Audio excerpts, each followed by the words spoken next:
Friends, good afternoon. চলে এলাম আজকে দুপুরে লাঞ্চের থালি নিয়ে। তোমাদের লাঞ্চ হয়ে গেছে কিনা কমেন্টস করে জানিও। লাঞ্চ কী দিয়ে করলে সেটা একটু কমেন্টস করে জানিও। আমি আমার লাঞ্চের থালিতে কী কী সাজিয়েছি চলো তোমাদের সাথে শেয়ার করি। বড়মাসে তো অফিস গেছে, আমাকে একাই খেতে হবে, ছেলেকে খাইয়ে দিয়েছি আগেই। দেখো আছে হচ্ছে ভাত, সাথে আছে কাঁচা পেঁয়াজ, শসা, বরবটি আলু ভাজা, এদিকে আছে গাটি কচু আলু দিয়ে মাখা, মানে সেদ্ধ করেছিলাম সেটা মেখেছি তেল আর নুন দিয়ে, কাঁচা লঙ্কা দিয়ে। এদিকে আছে বড়া, আর এই যে আলু দিয়ে বড়া দিয়ে রসা, আর শেষ পাতে মিষ্টি দই আর মিষ্টি রেডিঙে আর হচ্ছে মিষ্টি দই। এই হচ্ছে আজকে আমার লাঞ্চের থালি।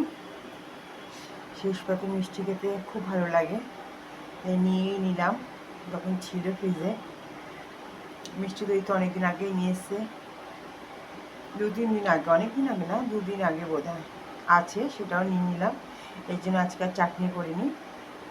এই হচ্ছে আজকে আমার লাঞ্চের থালি।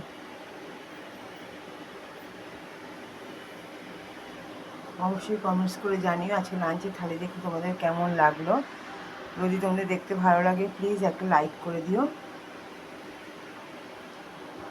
আর যারা নতুন দেখছি চ্যানেলটি প্লিজ সাবস্ক্রাইব করে দিও। ভালো লাগলে একটা লাইক করো, সাথে থেকো, পাশে থেকো। দেখা হবে নতুন একটি ব্লগে। টাটা।